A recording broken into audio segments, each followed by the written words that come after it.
Hello అండి, నమస్తే. ఇవాళ గాడిద మాంసం ఎలా వండాలో చెప్తాను చూడండి. ఇది గాడిద మాంసం అంటే ఒక అరకిలో ఇలా 6 సార్లు కడగాలండి.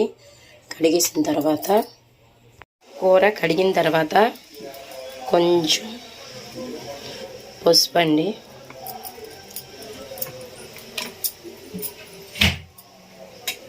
కొంచెం కల్లుప్పు అండి వేసి కలిపిన తర్వాత కుక్కర్లో పెట్టాలండి. అయితే ఇంకొక విషయం, ఈ 6 సార్లు 7 సార్లు కడిగిన తర్వాత గట్టిగా పిండిన తర్వాత కుక్కర్లో ఇలా పసుపు ఉప్పు వేసి పెట్టాలండి. వాటర్ అవే వస్తాయి, మీరు వాటర్ ఒక చుక్క పొయ్యే అవసరం లేదు. ఆటోమేటిక్గా దీంట్లో వచ్చే వాటరే ఉడకటానికి సరిపోతాయండి, మీరేం వాటర్ పొయ్యక్కర్లేదు. ఇలా కుక్కర్లో పెట్టుకొని ఇలా ఉడికించుకోవాలండి. ఉడికించుకున్న తర్వాత చేసి చెప్తాను.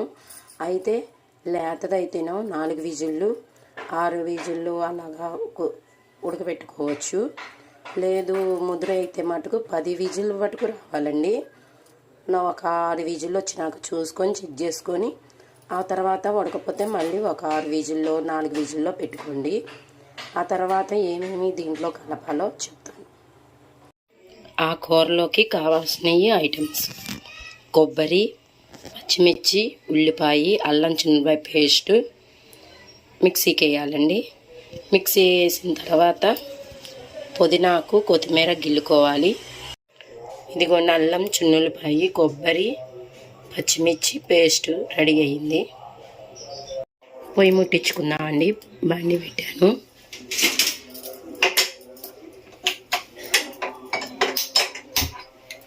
ఈ కూరకి కొంచెం ఆయిల్ ఎక్కువే పట్టిద్దండి.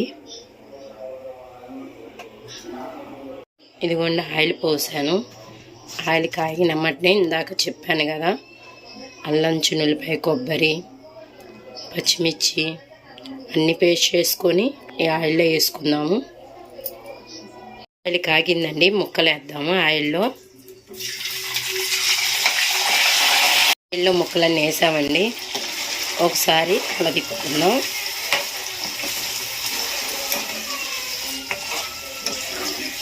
కాసేపు ఆయిల్లో ముక్కలు కొంచెం వేగాలండి.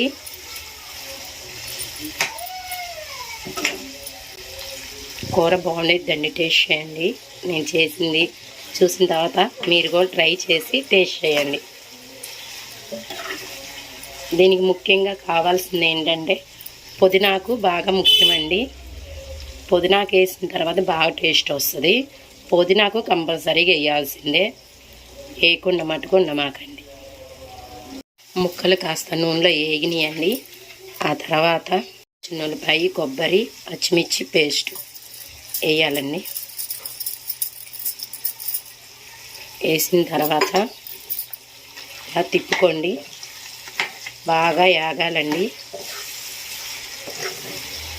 వేగిన తర్వాత పసుపు, కొంచెం లైట్గా ఉప్పు, కారం వేసి బాగా కలపాలండి.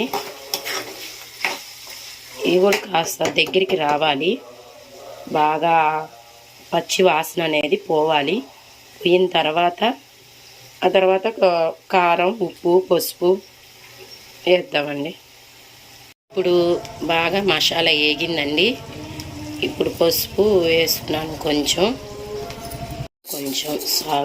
కల్లుప్పు, ఇదిగోండి తగినంత కారం. మనం ఎంత కారం తినగలమో అంత కారం వేసుకోవచ్చండి.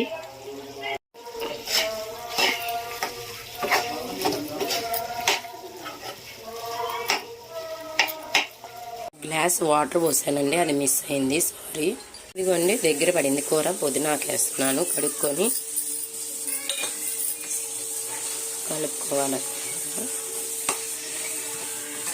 ఇంతకన్నా ఎక్కువే వేసుకోవచ్చు, పుదీనాకు బాగా టేస్ట్ వస్తుంది. ఈ పుదీనాకు వేసిన తర్వాత పొడి మసాలా సంగతి మర్చిపోయాను. కూర అయిపోయిందండి, పొడి మసాలా వేస్తున్నాను. ఇదిగోండి కొత్తిమీర కూడా వేస్తున్నాను. కూర రెడీ అయిందండి. కూర రెడీ అయింది. మీరు కూడా ఇలా చేసుకొని టేస్ట్ చేసి ఎలా ఉందో మాకు మెసేజ్ చేసి చెప్పండి. అంటే ఇది ఎందుకంటే ఈ కూర నిమ్ముకు సంబంధించిన వాళ్ళు ఈ కూర తింటే చాలా హెల్తీగా ఉంటారు. బాగా ఈ కూర పనిచేస్తుంది నిమ్ము వాళ్ళకి. ఇది ముందలే చెప్పాల్సింది, సారీ అండి, లాస్ట్లో చెప్తున్నాను, ఏమనుకోమాకండి. ఇంకా కర్రీ రెడీ అండి.